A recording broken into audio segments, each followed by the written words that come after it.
Hello everyone and welcome to today's tutorial about effectively and efficiently smoothing skin in Photoshop CS5. Let's go ahead and get started. We're going to duplicate our background layer with Control J, and we can also right click duplicate layer, and we'll zoom in to see what we will be correcting today. Just some slight skin imperfection, nothing of any significance, no real blemishes to speak of. We'll be using the surface blur filter today to smooth the skin, and for that we will select our layer. Well, let's rename that to smooth.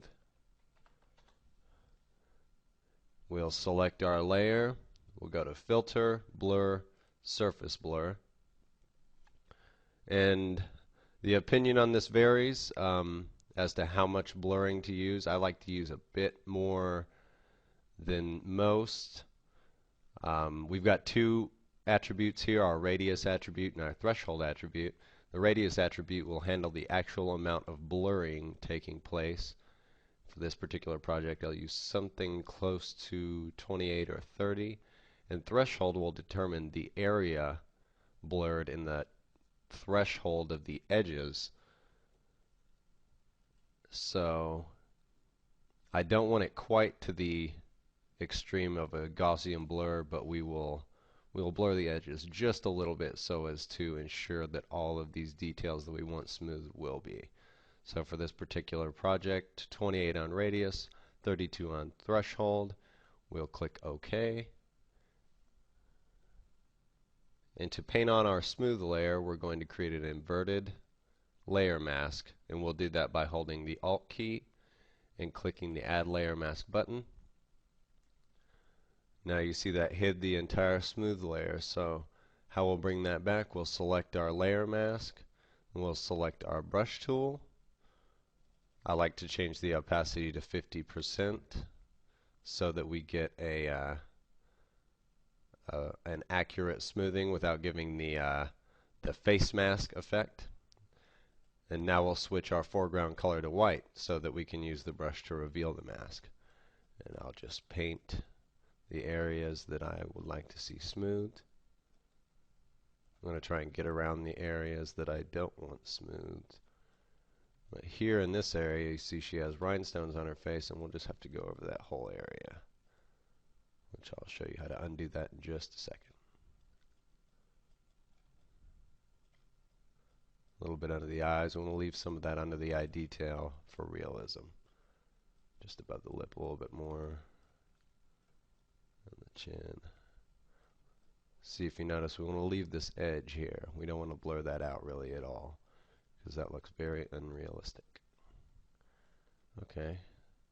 And especially up above the eyes, we want to leave that for any makeup effects that will be used later on in this particular photo retouch. So now that we've done that, we'll take and correct the areas that do not need smoothing, and we'll do that by switching our foreground layer to black, changing the opacity to 100, and then either manually adjusting our brush size with the slider to fit each area that we want to undo the effect, or we can also use the bracket keys on the keyboard as hotkeys to change the size of the brush on the fly. So I'll just remove the smoothing effect from these rhinestones on her face. That looks about right. So now that we've got smooth skin, I'll zoom out to give you a better view before and after, a little closer. Before and after. Now we don't want to leave that too blurred. We want to add a little bit of realism back, and we'll do that by duplicating the background layer with Control J, or as I stated before, right click duplicate layer. We'll rename this to skin texture. Oh, I spelled that right. That's wonderful. Alright, we'll ensure that our skin texture layer is selected. And now we will duplicate the layer mask used on the smooth layer by holding Alt, clicking the layer mask, and dragging it to the skin texture layer. Now we will click our skin texture layer itself and ensure that that is clicked and not the layer mask. And then we will desaturate it by going to Image, Adjustments, Desaturate, or as you can see there's a hotkey Shift Control U, and we'll desaturate that layer. Now we're doing that to avoid any color noise that would come from using it at the original color level. So we'll go to add the skin texture, we're going to go to Filter, Noise, and Add Noise. I'm going to add just enough noise to cover up the original texture, but not so much as to completely obliterate it entirely. So we want to still be able to see some contour in the skin. That looks about right. I'm going to ensure the distribution is uniform, and that will keep the noise true to the original texture of the skin. And we want to ensure that our monochromatic box is checked so that we don't incur any additional color noise. We'll click OK, and then we will change the blend mode of this particular layer to soft light. And that will give us back a little bit of detail, but if you'll notice, it's extremely grainy. So we'll change that by going to Filter, Blur, Gaussian Blur, and we will set it just high enough to blur out a few of those, a little bit of that unwanted graininess. We'll say OK. Now I wouldn't say at this point this looks entirely realistic. You'll see that we've got some blotchiness here on the cheek, and we're going to want to remove some of that, but we don't want to do it by lowering the opacity, because in some areas the effect does look optimal. So how we'll do that is we'll select our layer mask for the skin texture layer. We'll then select our brush tool. For this particular technique, I like to lower the opacity about 15% so that we ensure that we remove just what we want to. Once again, ensure our foreground color is set to black. We'll change the brush size a little bit larger. We'll start painting to take away a little bit of that unwanted skin contouring and blotchiness, leaving the areas that we feel that the effect was optimal. It looks like it washed out a little bit of this left cheek, so we will go over that and bring back some of the contour here, some of the detail.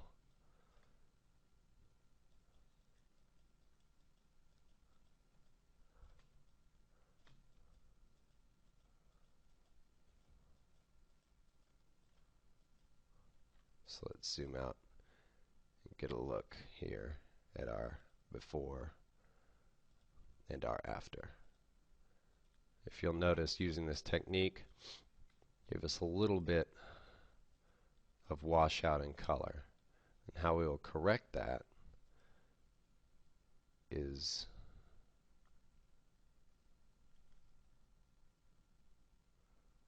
by going to the Adjustments panel, clicking our Curves tool to create a Curves layer. And we'll bring the curve point just down just a little bit. A little overkill is alright. We'll go back to our Layers panel. We'll select the opacity and we can play with that a little bit just to change that up a little bit. Conveniently, on the adjustment layer, there is an already established layer mask that we can use to tone down the effect in any areas that it's unwanted.